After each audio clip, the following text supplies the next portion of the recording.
Good morning, everybody. There's my camera. Good morning. My name is Samantha Mirbaum with Melco's application team. Let me just make sure both the camera looks like there's Facebook and there is YouTube. Excellent. All right. Well, welcome everybody. Thank you for joining today. This is our DesignShop Talk. We try to do these on a weekly basis. It's last week we had a hurricane hit us and knock out power to my area, to our area. So it's a little bit, couldn't do it last week, but here we are to this week. So if you have questions while we're live, please type them in on the chats.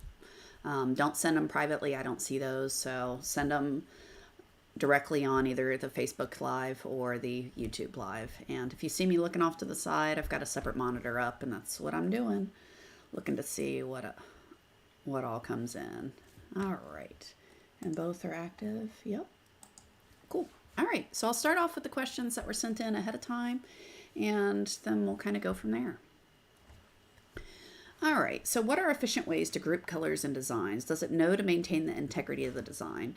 No. So when you're talking about grouping colors, that's something you have to plan and think about, because, if you're splitting things apart and moving them around, you're changing the order that it was digitized in. Now, if you're doing it yourself, then you can think about that. The types of things to look for are, are you going to sew over a thing? So here, for instance, if I take this pair and let's make it orange, and let's make that one orange. Okay, so let's just say that's what we got. Well, does it make sense for me to take all the green and group them together and then all the orange and group them together? Maybe. But when you do that, you've got to pay attention to what you're doing so that you don't accidentally redo it or mess it up. So like if I go, well, I want to sew all the leaves first for some reason. So I grab that color and I move it up. And now I'm messing up the design. Notice all these running stitches that usually get covered up by the leaves now aren't getting covered up. So you can't just drag and drop things without making sure you're keeping the intent of the design clean, right? So yes, while you can drag them and put these two together and then merge those colors, and that's cool, and then take this pair, merge it into that one, merge that up. Okay, that might work. But now you're adding trims, things like that. So you've got to consider the design as you're rearranging it. Now, repeating patterns and things like that, like if you're doing multiples of a patch, for instance, again, you can move them so that you're doing the same thing at the same time across multiples. But as a general rule, it's always going to be better to finish as you go. What do I mean by that? Like if you're, let's say I'm writing a name and I'm outlining the name. Okay. So I want to sew a letter and an outline, a letter and an outline, a letter and an outline. That will give you the best results rather than sewing all the names and then all the outlines, because you're going to end up with registration issues possible, right? So you're going to have your better results thinking through and planning it as you go. But yeah, as far as color sorting, it's a matter of just, thinking about what you're doing, rearranging it, and making sure you're keeping the integrity of the design. So you're not doing things like that completely mess up how it's supposed to look, right? So there is an order that makes sense. Can you modify it somewhat? Yes, but I can't sew these pairs before the leaves because then the leaves don't sew all the way or they get covered up. Okay, so the most efficient is really to think about it ahead of time and group everything as you're digitizing. I know I'm really bad about it. I will digitize everything just by how it looks, and then I'll spend forever rearranging everything so that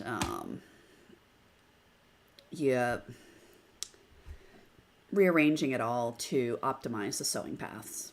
That's just how I like to work, but it's not the most efficient way. It just makes me the happiest. We have a question typed in. What's the easiest to make puff for a cap? So puff is very specific to the design that you want to do, right? So if it's a specific design, you really have to look at each design individually to decide how you're going to do it as puff. Is it going to be the entire design? Is it just going to be the outlines? How do you want that to look with puff? All right. Once you decide that, then it's really just working your way through the design, digitizing it. You sew all your plain embroidery first, and the very last thing is going to be your, the very last thing you're going to do is the puff. All right. Now, we have a lot of resources on puff that we can get for you. Hopefully someone's on and they can provide some links, but really there's on the FAQ section, there's a document that talks about how you pinch the ends and you do caps, because remember, your needle penetrations are what's actually cutting the foam. So for instance, if I do a column, all right, so let's say I do a 40-point column, and that's what I want to be puff for whatever reason. Well, if I just sew this, is that going to work? Not really, right? Because notice I've got needle penetrations along this edge, which means that is going to cut those edges.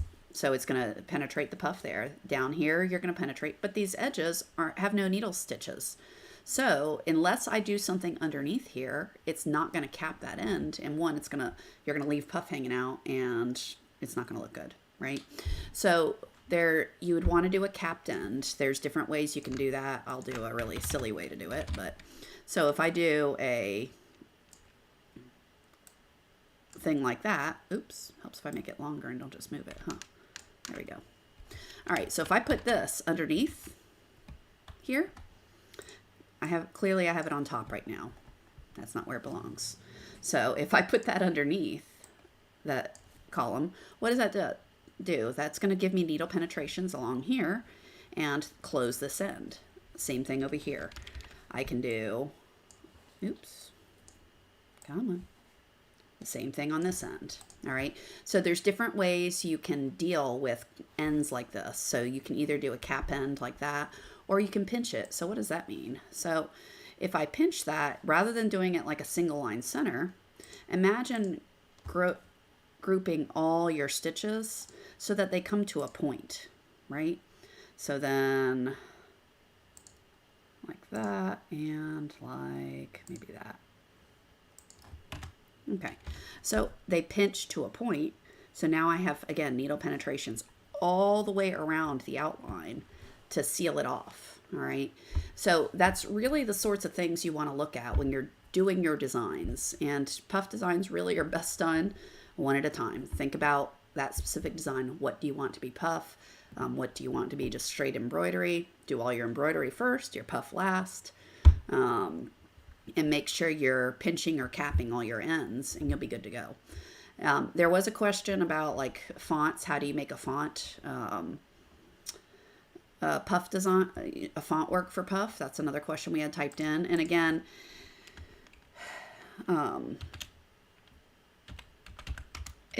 you can try to find fonts that are close, like I think it's Old English. Yeah, Old English is pretty much set up for pretty close anyway to be for puff. So there's very few straight ends right here. So I'm going to have to deal with that. I'm going to have to deal with here. You know, I can make these pinched rather than go straight. So, you know, I've got a lot of these kind of pinched points already there. So I only have to deal with it a little bit. Now, it really is just a matter of working your way through it to make it puff worthy. And the easiest way to do that is to go convert it to wireframe and then go modify it, right? So I can take this guy and let's see. So how this was digitized, I would have to change because that's, all right, so let's do it. You know, I would have to modify it to twist the stitches so that I get the needle penetrations all the way around. Do the same over here and with this end, or I could put a cap underneath there if I want. Okay, so take a look at the different, the article. There's some videos on there on digitizing for puff. There's a document that shows you the cap and the pinched edges on there and how to digitize those. The different settings for density, because puff, you generally lower the density because you need a lot of needle penetrations to get coverage over it and to cut the puff itself. So those are all things that are, you know, not hard to do. You just need to do them. Okay. Let's see, what else do we have? My hair is puffy today. I just noticed that. Well, whatever. Okay. One of the X carriage inserts seems to be crooked. I have trouble with it every time I change the position of my arms. Where can I purchase them on Shop Melco, but unsure how to change it out? All right. So I would highly recommend you just contacting tech support. In general, I don't recommend changing out inserts unless you're very familiar with how to do it. There's specialized tooling and whatnot. Generally, it's easier just to replace the black carriage that has the inserts in it. So that's usually the better solution. But if you call tech support and talk to them, they should be able to help you out and give you the best solution for your particular instance. Okay. All right, let's see. And we did get you an article on the X carriage inserts. So, a link in the comments. All right. Well, did I miss any other questions typed in? Let's see. Maisha and Shannon, thanks for joining today. All right. Cool, Brenda. I did that. All right. Someone was looking at joining script letters and the overlapping pieces that happen. If it's turned to a wireframe and edit the tails to shorter, how do you outline the letters when it's no longer a font? Okay. So there's kind of a lot there. So let's look at it. What's a pretty script? Athletic script, maybe? That one's cute. I like it anyway. Okay, so a few things when working with script fonts. All right, so first and foremost, script fonts, you do not want to use this kerning. Notice if I tell it to kern, it messes it up. All right, so you get all these little tails and they don't work. If you turn that off, every now and then, depending on if you actually have kerning still set, you might get these things not lining up right. So you can always manually kern it. So kerning being the spacing, the distance between your letters, by move them individually. So how do you do that? All right. Click on the text. That puts a box around the whole thing. Then notice there's X's on each letter. Cool. So I can click on that little black X, and now I can move that around. Okay. So I can line that all up so everything lines up how you want. Now, if you convert this over to a wireframe, all right, I'm actually going to copy and paste, so I don't get rid of that. Now, right click, operations, convert to wireframe. Okay, so now this is a wireframe. And is someone here? Can you shut the door? I'm live. Sorry, someone just walked in my front door. All right, so, oh my goodness, what was the question now that I'm completely distracted by someone walking in my house?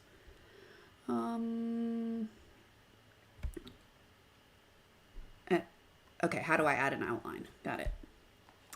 All right, so when you're working on doing outlines and stuff, that's an interesting thing. So this is not a, it's a whole bunch of different elements. So if I were just to come over here and do that little shift click trick. So if I click on that, hold my shift, click on the single line, that, while it added a border, that's not ideal, right? Because it's bordering and it's putting a line across here. So it's not really what you want, right? So how do we deal with this? Well, I'll show you what I do. I take the whole thing, all right, and I operations, convert to vector. Now that it's a vector, I take that and I usually get rid of beforehand all these excess little paths because we don't need those. If you hold the control key like I did there, it selects them all. So now I can select all of that and then right here say combine elements, and now it's all one thing. So basically we merged it flat. So now I can take this thing and again hold my shift key and click on the single line, or I got too many points in that area so I'd have to clean that up, but that makes it a solid outline. Or undo, let's delete what I just made. Let's do it as a, oh, there's a hole in it, check that out. So I gotta get rid of that. That's what that mess was. All right, so let's delete those points by drawing around it, delete. That's better. Now it won't do that weird stuff. So if we don't want it to be a single line, we can always hit shift and bean stitch. So now I've got a bean stitch outline of it. So if I turn that off, you'll see now I've got an outline there. Okay, so that's how I tend to do it, is I just merge it all together. Hi Lisa, thanks for joining today. That's how I tend to do it, convert it over into a vector and then work from the vector, where I can merge it all together, and that makes me happy. All right. So this one, you know, digitizing is important. And why is that? All sorts of things can happen if things aren't digitized right. You know, what we put, my favorite thing is junk in, junk out. So if I digitize something poorly, which, you know, I've been lazy before, right? So done something silly that I know is not a good idea. Digitize it because it was quick, and then I sew it out and get mad. So, of course, you know, everyone does it every now and then, even me. And you know, if you've got a bunch of tie-in stitches right next to each other, you're going to create yourself thread breaks. If you have stitches that are super small, you're going to call, you know, what I mean super small, you know, a needle is what, 7 points, 6 or 7 points. And let's say I'm trying to make a stitch that's 2 points from each other. So 2 points over. Okay, the needle is bigger than that. So I'm going to be stabbing something in the same hole possibly a whole bunch of times. So what's that going to do? Nothing good, right? So, you know, there are lots of little things that you need to think about when digitizing, because if I'm stabbing something in the exact same hole a bunch of times, it's not going to make stitches. I'm going to create thread breaks. If I don't have tie-in stitches, that's the stitches that lock the thread together when it starts, I'm going to be dragging my top thread around until it decides to catch, because I didn't put a tie-in stitch. If you don't have underlay, go back. If you don't have underlay, you're not going to get everything as nice as it could be. You know, you might have a rough edge where that could be cleaned up with an edge walk. So, you know, making sure it's well digitized, and you do some test sew outs. Particularly if you're learning how to digitize. One of my favorite tips when I was learning was I would watch things sew. Right? So I would send something out to be digitized. When I got it back, I would watch it sew and look at how it was pathed, look at, you know, what sort of underlays are they using, what sort of densities, just to kind of assess what worked well, what didn't work well. And so I could use that in my knowledge base of what am I going to do going forward as I'm working on things. Same thing when I sew, you know, when I would digitize, I'd digitize something, sew it out and go, well, I like this over here, but what on earth did I do over here? So, you know, the digitizing is important because it's going to sew what you give it. And, you know, if you've got tiny stitches, you'll have false thread breaks. You'll have possibly real thread breaks. If you have really long stitches, it's going to be prone to snagging. You know, there's a lot of things to consider. Let's see what else. How do you cap or pinch fonts to be used for 3D Puff? We talked about that one. So here's an interesting one. So when purchasing design, why do they lose their attributes? So it's not that they lose their attributes, because they don't. So what's actually happening is your expanded stitch types. So is this expanded? No, this is the normal one. So let's go to the expanded one. All right, so this guy here is all expanded. All right, so it can be an EXP file, a DST, any of those. Now, it's not that they lose their properties, because it's an easy way to think about it is if you're familiar with Word versus PDF. For those who don't know how to edit PDFs, don't have that capability. You know, the document is something that you can modify. You can type in, you can change it. A PDF is static. It's something that you cannot modify. It's just letters, right? It's just ink on a page.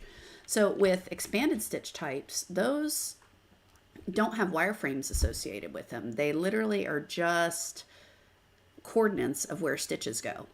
All right. And what do I mean? If you look over here at the stitch tab, this is literally all the motions that this thing's going to make. So here's a stitch.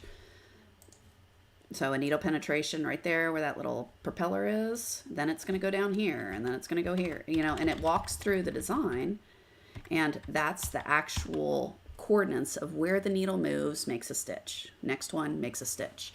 So the tie-in and tie-offs are there. You just have to look for them, right? You have to know what you're looking at.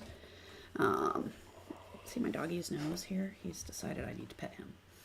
So, like for instance, right here, that right there, I knew where it was. That is actually a tie-off stitch right there. So it's a style 1 tie-off. But if I go look at that stitch right there and I go into the properties, there are no tie-in and tie-offs. It's there, but it's just coordinates of the locations. It's not a property that you can modify anymore. So your EXPs and your DSTs, they're not losing those properties. It's not wireframe based. It's not native to DesignShop. It's literally just where does the needle go, right? So that's all that's left in the file. Okay. Lisa asked, I've been practicing walk stitches and bean stitches. How do you use the retrace? Cool. Excuse me. All right, so this is your walk tool. You have a walk normal, a bean, decorative, sequin, all this. So a normal stitch is just one piece of thread, right? So if I draw with my left clicks and right clicks, and what that's going to do is it makes a needle penetration, jumps over here, a stitch, a stitch, a stitch. It's one piece of thread that it's bouncing around. The stitch length is the distance between needle penetrations. Okay. Now, if I cancel that, click on it and zoom, I started where the green circle is. I ended where the red X is. So a normal is one piece of thread. If I take this element and I click on retrace, notice my start and stop are now on top of each other. Okay. So what that's doing is it draws out and it comes back. So now what do you end up with? Two pieces of thread at each location. So it's ding, ding, ding, ding, ding. It's going to sew all the way to one side, and then it's going to sew back. So you start and stop at one end. Why would you do that? Let's say I'm doing some red work, right? And what's red work? You know, like the quilting type patterns. You want them to be a little thicker than one piece of thread, so it's more visible. Well, in general, when you're doing line work, you want to try to keep the number of stitches or threads stacked on top of each other pretty consistent. 3 to 4, 3 plus or minus, essentially. So you want to keep them close. So if I'm drawing an ugly petal here, God, that's hideous. I'm sorry. All right. So if I do that, let's say I do that guy as a bean stitch, and now I want some veins on my little petal. So this gives me 3. Now, if I go to this, make it a normal with a retrace, I can go, all right, well, let's do that. All right, so it ends back here. So I did not have to draw back over it to get back to the starting point, which is going to get covered up again. So again, I can do that. Again, there's a retrace, and why don't we not make it go over itself as much? And let's do like that. All right, so it all starts and stops there. So then I can go over to my next little petal and make that one be a bean stitch. All right, so each one of these is going to have 2 pieces of thread. This guy will have 3. Now this is back to a bean, so that'll have 3. All right, that's a really ugly flower, but you get the idea. All right, so you really would just think about the retrace of, what a bean stitch with a retrace, what does that do? All right, so a bean stitch of 3 means each location is going to have 3 stitches. So it's going to go forward, back, forward, forward, back, forward. 1, 2, 3, 1, 2, 3. We waltz as we're sewing, right? Well, a retrace means it goes all the way out and then it comes back. So how many does that give me at each location? 6 pieces of thread, right? So it's just how, what are you trying to do? A retrace is going to take whatever you went out with and do the same thing on the way back. All right, so that was typed in, Lisa. Let me know if that helps. Okay. How do you keep the keypad from moving even after tightening it without breaking it? Well, one, don't tighten it so much because if you over tighten it, it's going to crack the plastic. So you don't want to do that. I don't know. Personally, I like mine slightly moving because that way if I bump into it, it moves out of the way rather than cracking the plastic. So I don't know. Just tighten it. Just don't overdo it. Don't crank down, because if you crank it down too much, will crack it. Why can't we send a design to your Bravo machine from DS? It's not a feature of the Bravo system, so it's level dependent. The Bravos are generally priced a little more economically for people who are getting started. So it's kind of like Windows. You have Windows, Home, Professional, and all that. With each level of software, you get more things, right? It's the same thing with your Bravo software. So you go from Bravo to an EMT 16X, there's more features included with the other machine, and it's pricing based essentially. Okay. So it's just not a thing from Bravos. You have to do file, load design, go find your file and load it. Okay, so those were the questions I had sent in ahead of time. I'm going to scroll through comments and see if I missed any. So give me a second. We talked about those.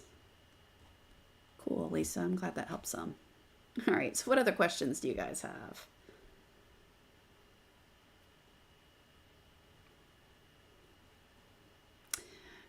I don't know if you guys got any plans for the holiday, the weekend.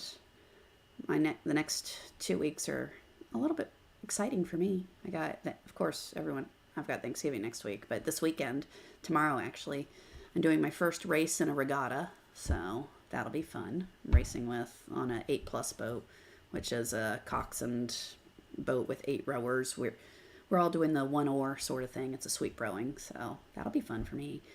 And then Sunday, I'm doing my last 10-mile run, and that next weekend I have my marathon, so that'll be 26 miles of fun. All right, only I would think that's fun, but whatever.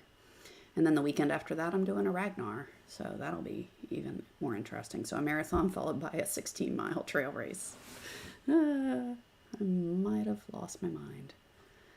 Lisa, you're doing Christmas gifts. That's always fun making those. Actually, after I get off this, I got to go make stuff on the printer and then take it out there and embroider it. So, same deal, making presents for friends. All right. Anything else? If not, you guys have a fantastic weekend.